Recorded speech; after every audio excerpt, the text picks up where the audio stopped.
Welcome to this month's masterclass. Our topic this month is going to be the psychology of clutter. We will have 4 sessions every Thursday night, so please join us on our social media and please do share with your friends. My special guest this month is Dr. Shelley Sommerfeldt. She is the founder of the Loving Roots Project. She is a psychologist, a relationship expert, and a wellness coach. She is also a wife, a mother, a military spouse. She loves hiking and gardening, and she loves helping people find the happiness that we are all looking for. She has a doctorate and a master's degree in clinical psychology, and she also has a master's degree in family psychology. My name is Adriana Fernandez. I am a tidying consultant. I am certified as a professional organizer in the United States, and I am also certified under the KonMari method created by the famous Marie Kondo. I like helping people find the time, the motivation, and the method to tidy up their spaces so that they can have more happiness. So welcome to our masterclass this month, and see you in our social media. Thank you. Welcome to this masterclass. Thank you for being here with us. I think this is a great honor to have you, and really excited about the topic we're going to talk about today, which is brain and clutter. So tell us something about brain and clutter. Well, it's a huge, vast topic, but I'm honored to be here. Thank you so much for having me. I think it's going to be really interesting to go through this topic. I mean, our brains are fascinating organs and have so much to do with our role of mental health, emotional health, psychological well-being, as well as the tidying and our space and how we organize and plan. So it should be interesting.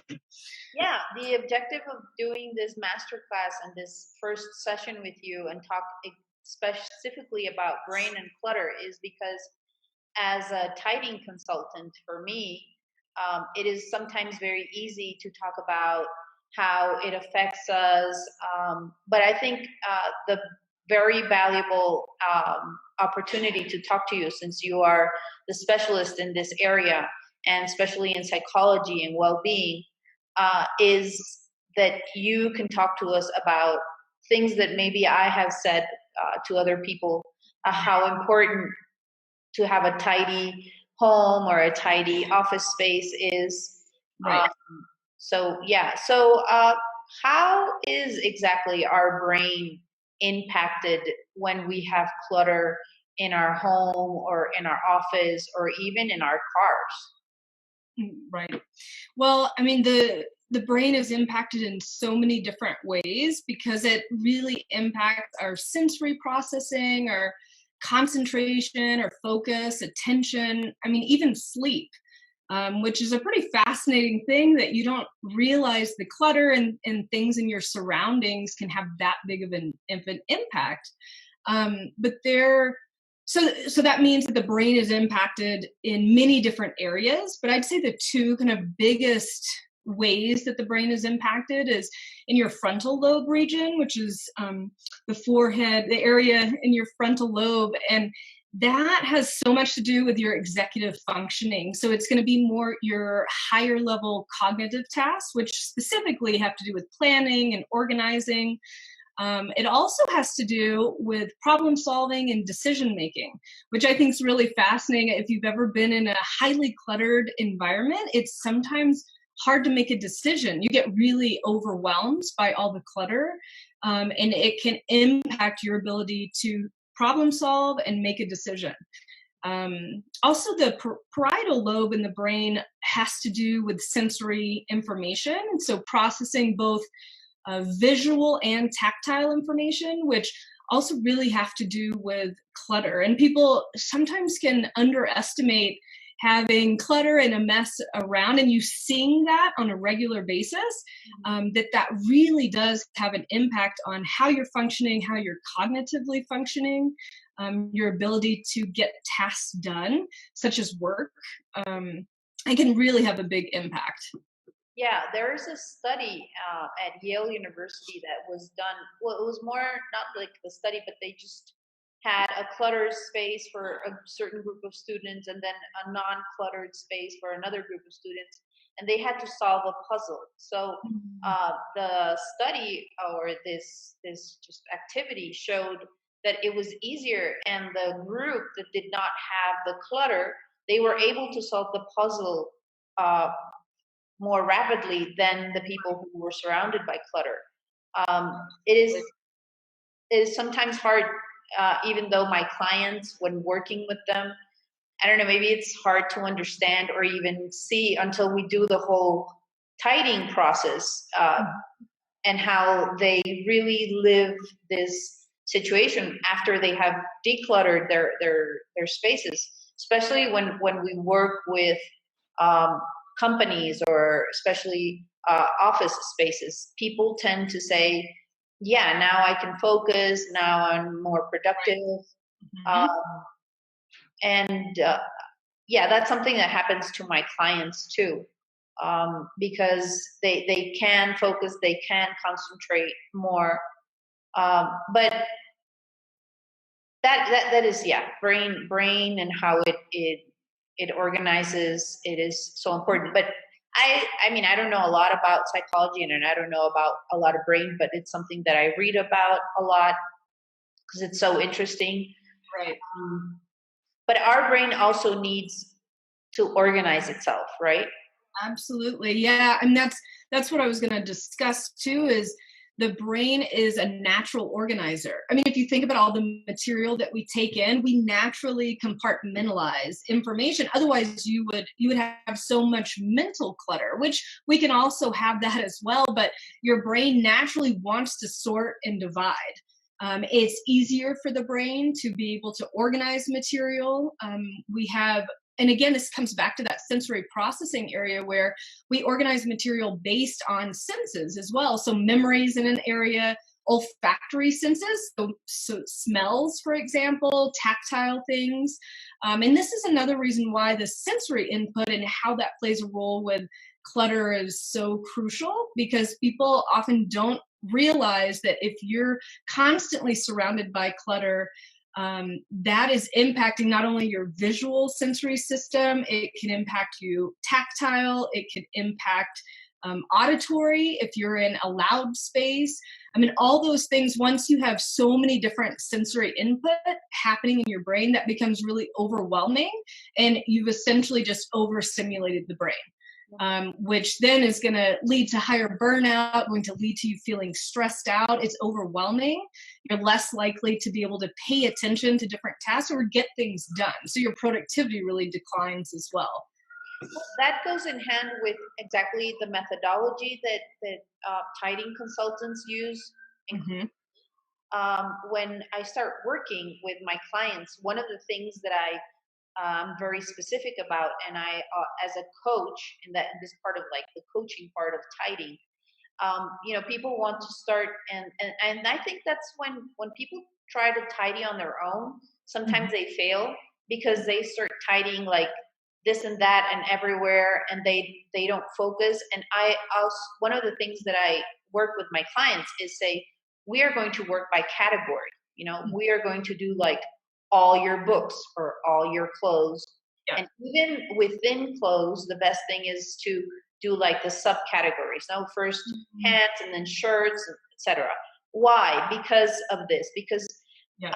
I have seen that if people just like burn out, as you said, because I guess this is our brain.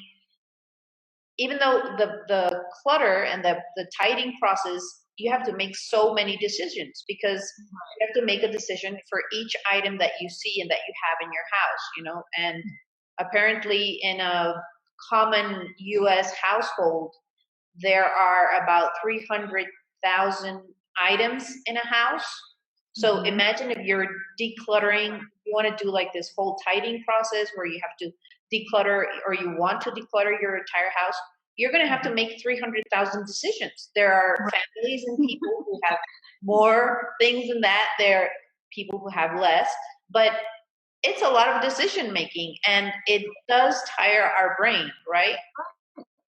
So yeah, I always tell them, we need to do it by category, because if not, you're going to be, if we do a 5 hour, 6 hour tidying session, by the third hour, you're just going to be like gone, and you won't want to work with me. And Yeah. it's important for the client to work with their items. So right. No, that seems to have a direct, like a parallel to how the brain actually functions. Again, having those different categories, the brain naturally wants to do that. So it makes complete sense so that it's less overwhelming. Yeah, people try to, when I start seeing my clients saying, oh, I need to get some water, or I want a cup of tea, or I need to get on my phone, or, I need music. What do you think happens? Because this is when I feel they want to like abandon the whole thing, run away. And this is where I have to be very, this is coaching part where, I know this is hard. It is tiring. The tidying process is tiring. It's a lot of work. It takes up a lot of time. I mean, we will talk about the benefits maybe at the end of this whole process, but it's so amazing when, I work with the spaces and with the clients, but you are the one who knows about how our brain works. And it just matches perfectly what you're saying with what I really live in each session with our clients. Is really amazing. Yeah. Well, and it's funny too, even what you're describing, where sure, it could be people avoiding the task and having to get rid of items and having to declutter and organize. They may be avoiding, but then there is also some natural just feeling fatigued and tired because the brain is overwhelmed, which that's got to be an interesting part for you to tease out that difference and continue to encourage people, but also understand that overwhelming part of it. Yeah. Well, and something I've also been interested in, and when I decided to become a professional organizer, or a KonMari tidying consultant here in Mexico City, uh, one of the things they say is that some people like me, and I think I'm one of them, we are born with like this tidying chip, if you want to call it. Are some people born tidy and some of us are not born with this? Yeah, absolutely. I think that's one of the most interesting things too, is that there are people who just have a natural inclination to organize, and they tend to be more tidy, they tend to be cleaner, and then other people have a harder time with that. They tend to slant on the side of being disorganized. It's really a challenge and a chore for them to be able to actually organize. And when you look at, even when somebody's in a cluttered space, they're like, you and I may have differences on that. Even a little bit of clutter may be bothersome for you versus for me, I can tolerate a bit more clutter than you, for example. So there's also just personality differences with that, and that does come from like how you're naturally born, but also your environment growing up, your upbringing, what you're used to in your home. If your parents were highly organized, then you are going to have a different experience from somebody whose parents had a very messy home. So I think there's absolutely some truth to, being born and used to tidying space, and somebody who's more comfortable with that. That is so true. That is one of my first questions when I meet somebody and when we make the first consultation.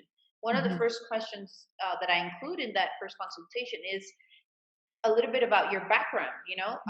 What kind of environment did you live in? Did you have a tidy environment? Was your mom tidy?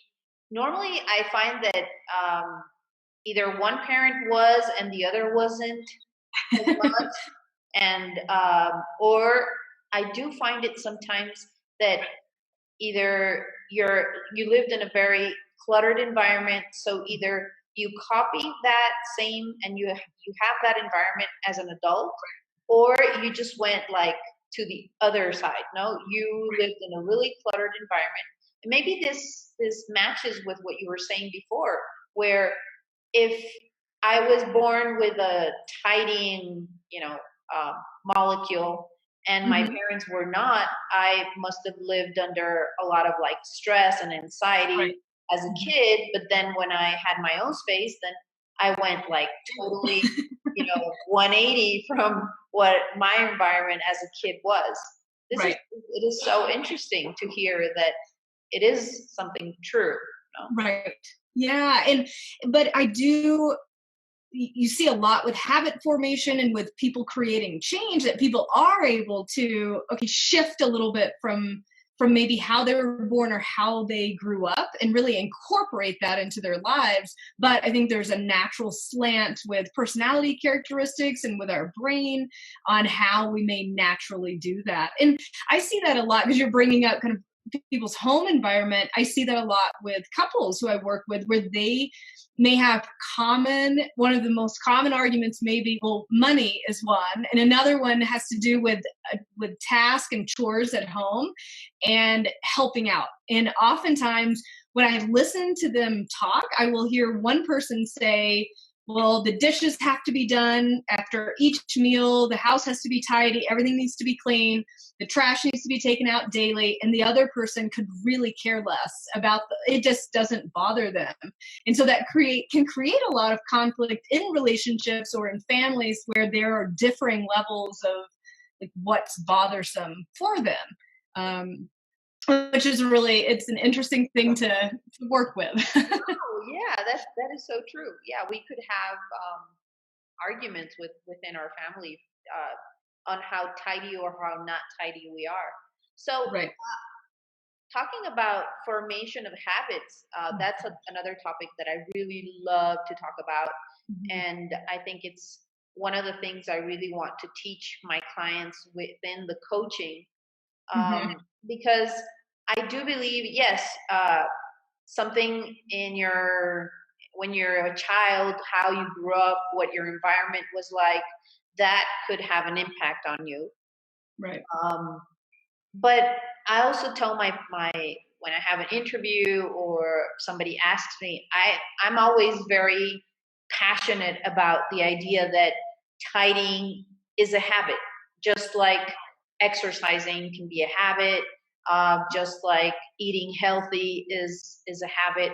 So I always say that being tidy, even though if you were born or not, if you had a certain environment, if you're aware of the benefits that tidying or having a tidy space, a tidy home, a tidy office, if you're convinced about the benefits, which we will talk about a lot in this and in other sessions, I'm really convinced about the benefits that people can live out of living tidy. So I always say being tidy can be a habit. So everybody can become tidy. It just, it might be some more work for some, not for others. But at the end, it's a habit. And we can all become, to a certain level, tidy. That's right. Yeah, I would absolutely agree. I think that, again, the people are naturally have a slant with how tidy they may be, but you can absolutely work towards forming a habit and sort of training your brain, training yourself to incorporate that on a daily basis and incorporate it into your life. I mean, with habit formation, one thing that we know that's in all the research is you have to practice, and it has to be thoroughly repeated. You can't, it's like if somebody does set a goal to go to the gym and they want to make that a habit, and they go once and then they don't go again until the next month, well, that's going to be very hard to create a habit if you're not following through. So probably one of the most important pieces is the repetition. You really have to work toward establishing a habit on an ongoing basis. And a lot of times people can confuse goal setting with habit formation, and habits are really automatic responses. So it happens without giving much thought. We do it automatically. So you may walk into your house and organize where your keys go and organize where your mail go, because that's already laid out and you're highly organized. And other people do not have that habit, but you may not even think about it. It just comes naturally to you. And that means it is a habit that's already ingrained. There are a few things we can do to really prompt creating new habits. And one, again, is practicing, constantly working toward it until it does become truly ingrained where we're not having to think about it. But also getting, and you briefly touched on this too, is getting in the right mindset, is understanding the motivation behind it, why it's important, and then truly believing that. Because you may tell somebody who's very unhealthy that they need to go to the gym or they need to eat healthier. If they don't find importance in that, it's very unlikely they're going to change their behavior. So we really look at intrinsic motivation and extrinsic motivation. So what's coming internally and what's externally. And so for somebody who perhaps just received a medical diagnosis that they have diabetes, for example, and their doctor suggests they lose weight, that's both a very intrinsic motivation, because that can be very scary to receive a diagnosis that alters your life, but also extrinsically, the external motivator there is a problem that you need to address, and that can be very motivating. So when you look at organization, it's also finding those motivators. Is it going to be, and you may be better at answering some of these, but is it going to help you with your work productivity? Is it going to clean up your homes to where you're creating a nice space for yourself? Is it going to better your relationship so that you're not arguing with your partner? Is it going to allow you to be less stressed? I mean, we often see cluttered environments create so much stress for people. So those might be a few motivators when it comes to organization. Yeah, thinking about extrinsic motivation is, when we move to another new home, when we get married, maybe we move out of especially here in Latin America, no? People move out of their, parents' house and they go live and or actually they don't really get married, but they just move out for the first time. So you start having your own place and you have to start having a few things so that you don't have clutter. And then, but then moving is a great motivator, I think, for a lot of my clients, because they find it doesn't matter if they're going into a bigger space or a smaller space, you always find things that you don't really want to take to your new space. That's something that I emphasize, depending on what each client is doing. But one of the things that we also talk in the first consultation is this part about objective setting. What do you want? What is the space? Because that gives you a little bit of clarity, which I think is something very important for anybody to have in any aspect. And that's something I do like to emphasize with my clients. I need you to be clear about how you want to transform your space, because I will show you the methodology and I will be with you the whole time until we reach that ideal space that you want. I also talk about how all of your spaces, it doesn't matter if it's your kitchen. When I say the word sanctuary, people normally think about the bedroom, because it's our quiet space where where what we do is rest and load for the next day. But our kitchen is where we eat, where we have family time. It is also a sanctuary. Any of the places that we have in our home or even our office is a sanctuary, because a sanctuary is a place where you will it will help you meet certain objectives. If it's healthy eating, exercise, rest, family time, all these things are also so important. Right. So I've heard a lot about. Well, I follow you, and I've heard a lot of you talking about how nature is one of these wonderful places. Nature, and if we see nature organizes itself so wonderfully. Everything is like in balance, and maybe you talk about being out in nature and doing things. how does being out in nature, which is so balanced, and that's what we should also try to have in our own physical spaces, Right. like the benefits of nature and in our brain. Right. Yeah, it's a great question. I think it's gaining a lot of popularity too. We see a lot more about the research on the benefits of nature and the importance of it. And it's fascinating because there are many, not only the way people build their homes now, but also many places of employment that are really trying to take into account either having better views or even creating like little garden type spaces indoors, or allowing people a little bit more flexibility to be able to work in spaces that will create more productivity and happiness. So a couple of things about nature in general. One is it's very calming. It can be very calming. We have, again, going back to this sensory input, nature can provide less sensory input than a very cluttered, fast-paced work environment, for example. It can also allow us to be more present and in tune to the moment, which is taking into account this idea of mindfulness, which is just an ability to be very in tune with your body and how you're feeling, with your mind, any thoughts that are happening at the time, as well as your surrounding.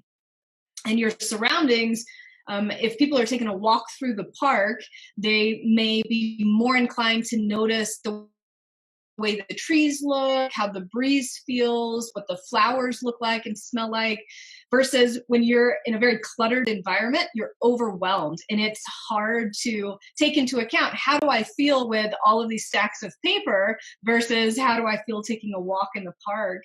But also one benefit of nature also takes into account the fact that we are more likely to be walking or be physically active. So therefore, just a healthier sense. But there are, I think you mentioning the word sanctuary, nature also can create this sanctuary for us. I mean, many people, especially if you live near the ocean, talk about the beach being very calming because there you not only have, again, a very calm sensory input in terms of how the environment looks visually, but you also have a nice calming sound with the ocean waves. And so similarly with a park, there isn't a lot of clutter, right? There may be trees, there's grass, and it can be a calming environment. So if we don't, as I always say, if we don't transform our spaces or clutter spaces into these sanctuaries, I mean, a sanctuary is very different to each person, no? Right. Then this can affect and it can bring stress. And can you talk to us about how, like, it has been seen that the cortisol levels in people increase and how cortisol affects us physically? I mean, it's a real thing. That's right. For spaces. Right. Yeah. I mean, and stress and cortisol have a direct correlation, obviously. So the higher stress we experience, the hormone cortisol raises, and that's been seen with many health conditions, which can be really poor. Also, a higher weight, just from having higher levels of cortisol. It's just a hormone that is a stress hormone that we see is activated and elevated when somebody is enduring more stress in their life. One thing that's really interesting, I think, about this is if somebody is experiencing a lot of disorganization, a lot of clutter, they're going to have higher levels of stress, therefore meaning higher levels of cortisol. And what gets triggered is our brain and our body's natural fight or flight response. So if you get put under stress, you either run from it or you fight it, right? You get overwhelmed by it and you stay there to fight, or you run. And we have a fight or flight response for almost any time we're under stress. And so people don't realize that. But many people may just naturally try to avoid the stress, but if they're not dealing with it, it's just accumulating. Or there's people who want to stay and fight it, but sometimes they stay really involved and almost drown themselves in the stress if they're not working to reduce it and working to cope appropriately. So absolutely, these cortisol levels. I find that when you were talking about how people either want to run out, or I find it with some clients when we get to a certain point where they are very tired of this decision making. No, do I want to keep it? Do I want to, and then they have all these emotional attachments to the items. It gets to a point, and that's when I think the coaching or the tidying consultant, I'm very aware when this happens to clients. Why? Because either they want to keep everything, like they're no longer really doing a declutter because they're just exhausted, I guess, and they just want to keep everything, or the opposite, they just want to like get rid of everything. Like one of my clients one time, her most difficult item was paper. She was going through a legal process, a very hard and emotional and stressful, and just any legal process just takes a lot of energy from you.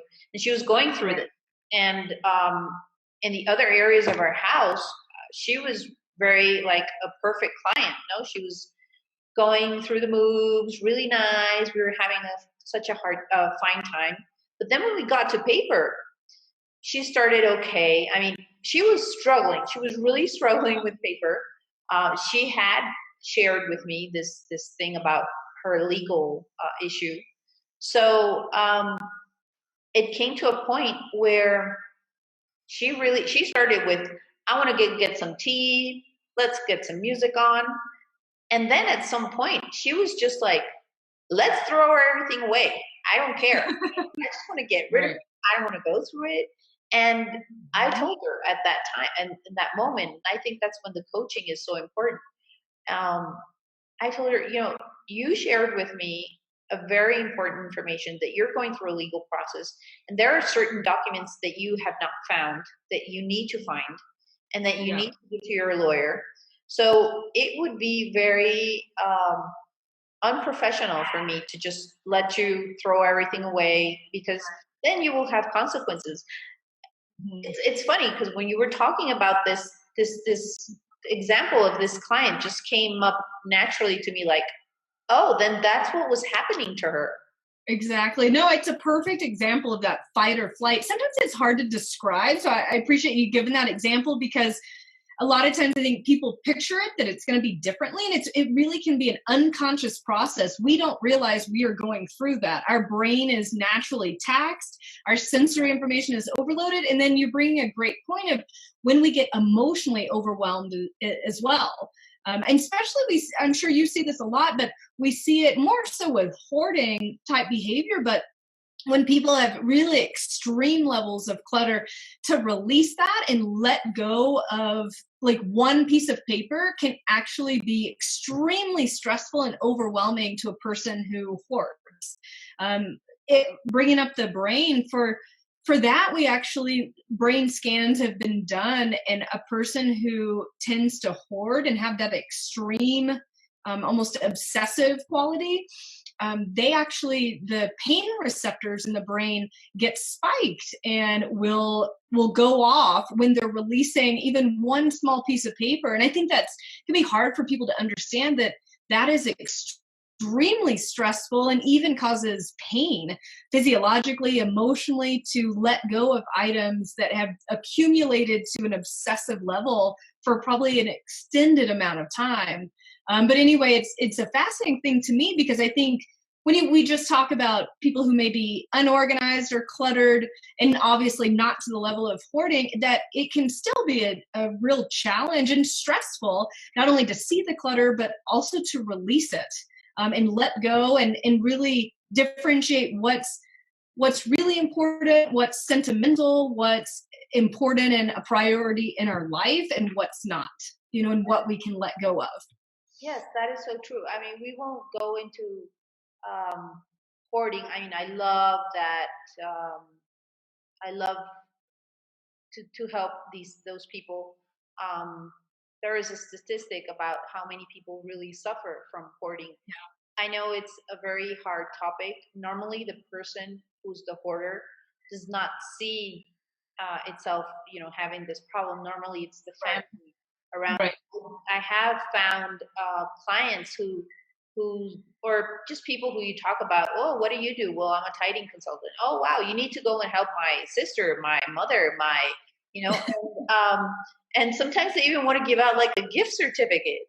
Like, can you go and help her or him? And this is really important.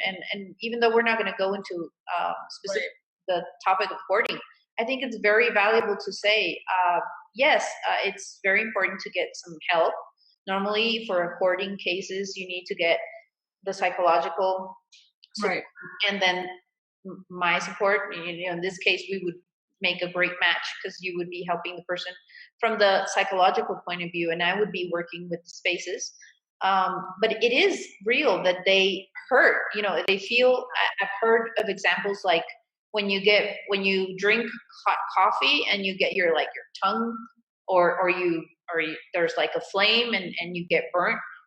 Those types of physical things, that's what they feel when they have to let go of something that for any of us that have not fallen into hoarding. Mm-hmm. That's what they really feel. So I always tell people, I would love to help whoever you think needs help, but they need to first, accept the help, because you can't just go in. You would be making them a huge damage if you do that.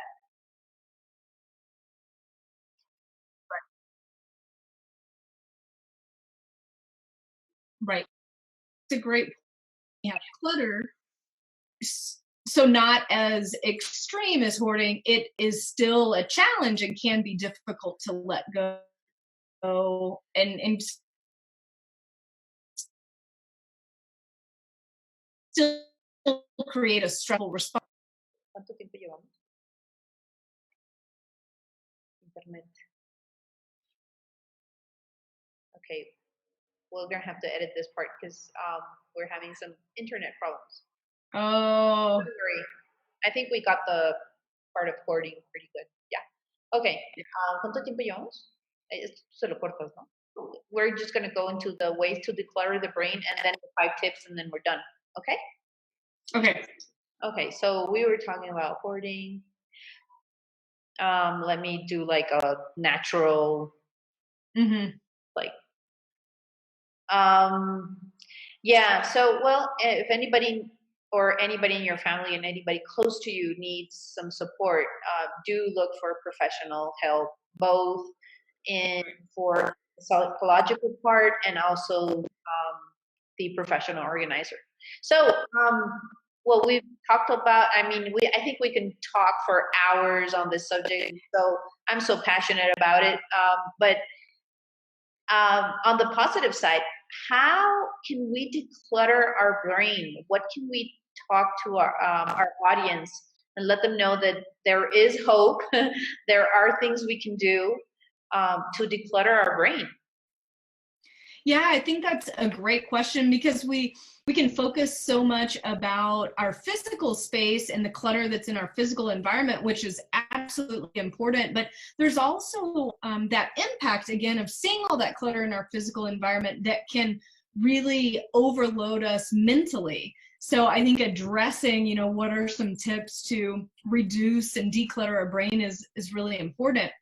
But I'll still start with cleaning up and decluttering your physical environment is an absolute best way to start addressing that. And then again, really being aware of that sensory overload and the sensory input that you're getting. So whether your house is very noisy and you're getting a lot of auditory input, or it's an overly stimulating visually environment because there's a lot of clutter around.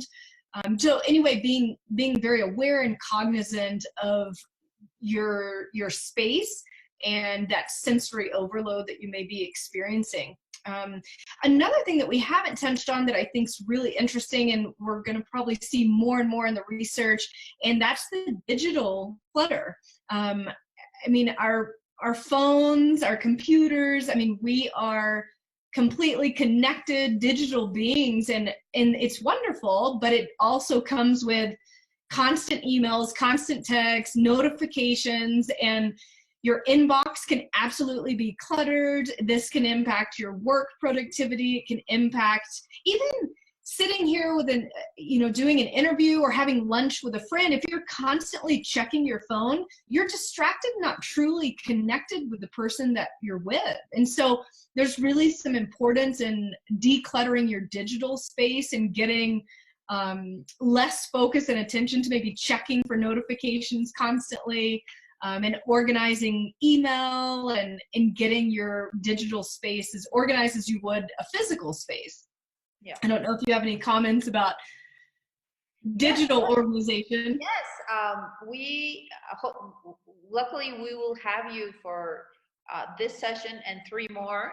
And when we talk about work and productivity, I think I'm going to leave it for that, because there are so many things we could do, and yes, it is something I'm very passionate about. And I think we will give a lot of tips. So tune in, into I think that's going to be our third topic, our third session, where we will talk specifically about work and maybe this digital clutter, which is something very real. Now we do have physical clutter. I say that we also have digital clutter. I think is one of the most important or bad things right now. And we also have that emotional clutter, no? Right. So yeah, we will talk about that subject in our third session. So stay tuned. Keep up with the sessions of this master class, and yes, we will touch on that. So well, our time is almost up, but yes, can you give us those tips that you have for us on how we can help our brain be less stressed and not have all these cortisol, which are so bad for our health? Can you give us those tips that you have for us? Right, absolutely. Well, I think one really important thing for the brain, especially when it comes to the aging process, memory, just staying active and mentally focused, is really keeping active with activities that will support and be healthy for our brain. So this could be things like doing puzzles, crosswords, reading, things that keep your mind really energized and active and busy. You also, it's important when you're looking at activities to, again, take in all the different sensory type of activities. So things that are visually important, maybe reading, but then you also want to take in some fine motor task, and you could work on painting, drawing, writing, sculpting. And another one is auditory. So it could be listening to music, going to listen to a new band or go to a concert. So really taking in all the different activities and sensory inputs that your brain has to offer and keeping those stimulated and active. Because we see especially with age, that we can become less active. And if we're not stimulating our brain in that way, we're not keeping it healthy and on task. So that piece is really important. Another one that tends to get overlooked is maintaining good nutrition and good physical health. The brain is an organ in our body and one of the most essential. We can't live without it. So being physically healthy and also good nutrition are absolutely important for good brain health and the longevity of our brain. Nutrition in particular, I think, is overlooked, but the brain, if you've ever noticed this, if you eat more like junk food or higher fat foods, overly processed foods, really sugary foods, you're very lethargic, and it can be hard to focus after you eat a really heavy meal in that way. And so that just gives you an example of how your brain does respond to nutrition, and that can play a major role. Another thing would be learning new new things, new activities. It's always recommended to keep that learning going in your brain, whether you take a new class, you start a new hobby, but things that require you to maintain attention, focus, and stimulate new areas of the brain. That really gets the neurons firing in different areas so that we're constantly, again, supporting that brain health and working on new things for our brain. I think another thing for the brain that people underestimate, and that's your mental and emotional well-being. Your mental and emotional health are absolutely directly related to your brain. I mean, you just mentioned a few minutes ago about emotional clutter, and I know we'll go into this a lot more in our session regarding happiness and kind of the mental health and how this all ties in. But just to touch on it briefly here, really taking into account your emotional health, and as you had said before too, keeping stress level down, that impact on the brain and being under constant stress can impact productivity and your attention and create that fatigue in your brain and really cause burnout and exhaustion. So I like to recommend things like mindfulness or meditation, or allowing you a few moments, whether it's a few moments a day or a week, to then incorporate a calming environment for your brain as well, to really relax, process information, and let your brain settle a bit, so it's not constantly filled with activities and clutter, that it gives you that space to relax. And then I think my last tip would be about social support, really having a good support network that is absolutely directly related to brain health, your emotional health, your psychological well-being. And there's a lot of research that people who have good support systems actually live longer, they have better health, they're less stressed. So really making sure that you have good people in your life can actually reduce stress and help your brain. So again, it's just sort of creating that sanctuary in your home, in your mind, and in the world around you. Wow, those are wonderful, wonderful tips. It just everything just some things are so, sometimes I find this like so practical and so maybe like even common sense, and common sense is the least sometimes that we use, but it just everything makes so much sense, and it seems easy to say but then hard to do. But I Right. think this was a wonderful session. I think we learned a lot. We could just like talk and talk about so many things. I just, as you speak, there are so many things that I could just ask you, and we could just go on and on. We will have 3 more sessions, as you say. We will talk about happiness, we will talk about healthy habits, and we will talk about work and productivity in our next session. So wow, this was a great gift for every one of us. I hope people really listen to this and use all your tips. They're so amazing. I know it sounds sometimes hard to start a process of tidying and decluttering our digital, our emotional, and our physical spaces. Right. But once you live that, you will really benefit so much from all this declutter. You will be so happy, and you will have more time, and you will have a sanctuary. And as you said, you will just have many more other things you can do and enjoy. Right. That is so wonderful. Thank you very much, Dr. Sommerfeldt, for I really appreciate this session. And we really look forward to our next one next week. Absolutely. I do as well. Thank you. Thank you. Take care. Bye-bye.